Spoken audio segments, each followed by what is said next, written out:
Bonjour les amis, j'ai enregistré cette vidéo le lundi 7 juin en réaction aux déclarations du gouvernement sur la taxation des GAFA, c'est-à-dire les Google, Amazon, Facebook et autres grands centres financiers essentiellement américains.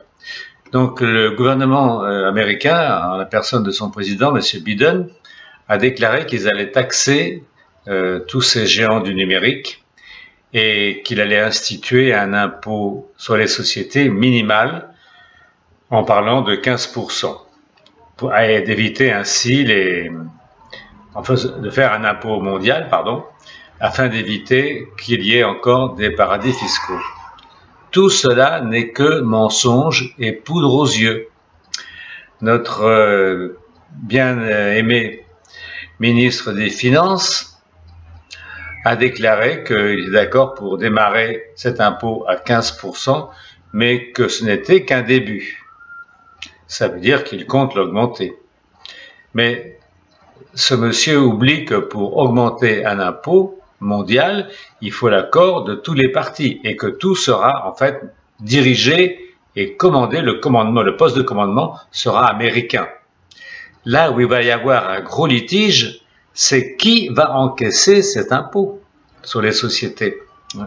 Eh bien, ce sera les Américains, parce qu'ils considèrent que ce sont des entreprises américaines et ils vont vouloir que l'impôt aille dans la poche du Trésor américain. Alors Bruno Le Maire se targue que cela va rapporter 3 milliards d'euros. Mais 3 milliards, c'est rien par rapport à ce que rapportent les impôts que nous payons, nous.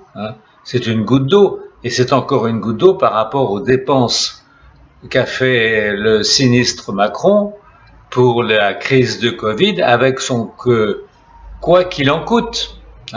On paye tout, on paye tout.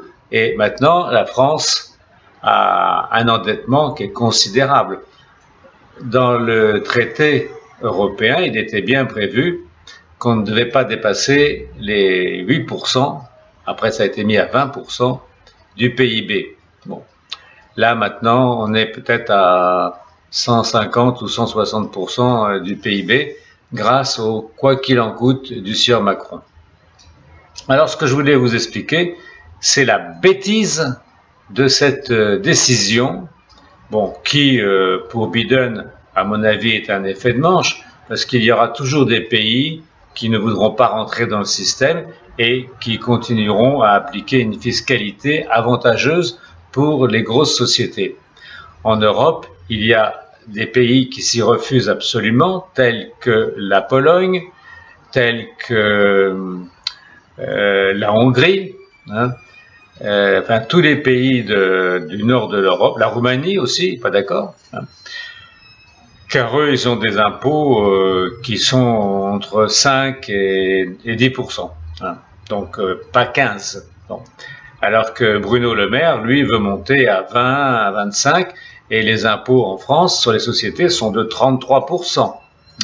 Donc si il doit suivre le mouvement entre guillemets mondial, passer de 33 à 15, on va avoir une baisse des recettes fiscales, donc il n'y a pas de quoi crier cocorico. Ça sera une perte importante. Autrement dit, on va perdre pratiquement la moitié des recettes fiscales que l'on touche actuellement. Bon. Alors, deuxième chapitre de mon intervention, qui m'a fait bondir, c'est que l'on nous raconte, et vous avez dû le croire certainement, parce que peu de gens sont au courant de cela, que les grands groupes font, par rapport à l'activité qu'ils ont, par rapport au chiffre d'affaires, ne font pas beaucoup de bénéfices. Et l'impôt sur les sociétés, c'est sur les bénéfices. Et quand il y a des bénéfices qui sont conséquents, qui atteignent une certaine valeur, l'impôt en France est de 33%.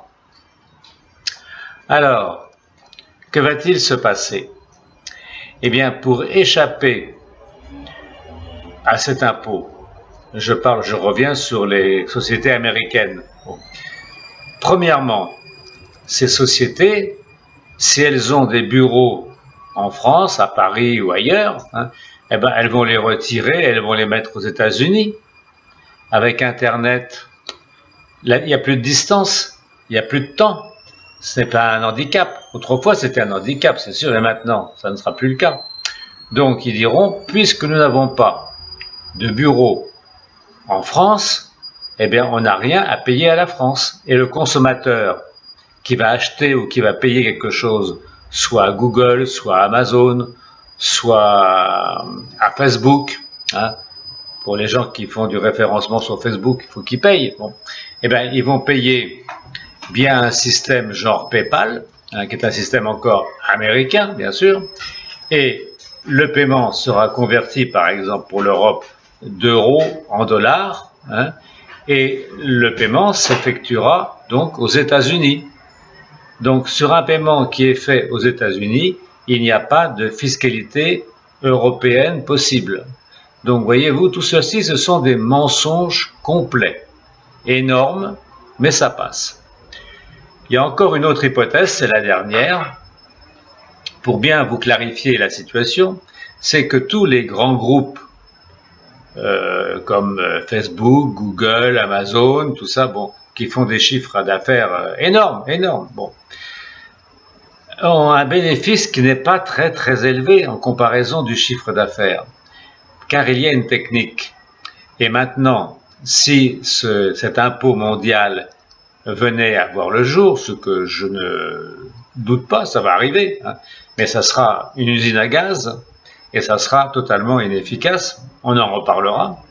Qu'est-ce que font les grands groupes? Eh bien, ils vont créer tout autour de leur société mère un nombre important de petites sociétés, lesquelles vont refacturer le grand groupe pour diverses prestations, location de véhicules, fourniture de bureaux, fourniture informatique, réparation, intervention sur ceci, intervention sur cela, ce qui fait par exemple qu'un bénéfice au départ qui est de 1000 par exemple, va se retrouver abaissé à 10.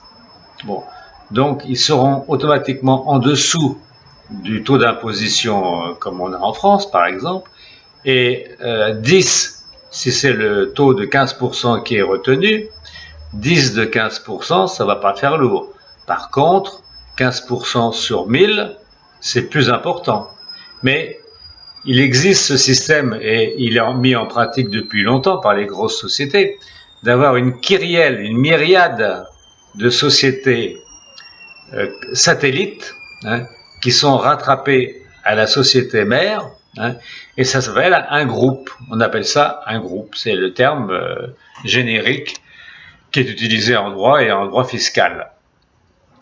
Donc, les sociétés satellites vont ponctionner des petits montants, pas énormes, hein, pour elles-mêmes rester dans des valeurs de bénéfices faibles, donc payer un minimum d'impôts. Bon, elles paieront un petit peu d'impôts, mais très peu, hein, et le grand groupe paiera également un impôt ridicule par rapport aux bénéfices qu'il engendre. Donc, vous voyez, encore une fois, on vous a raconté des mensonges, des histoires.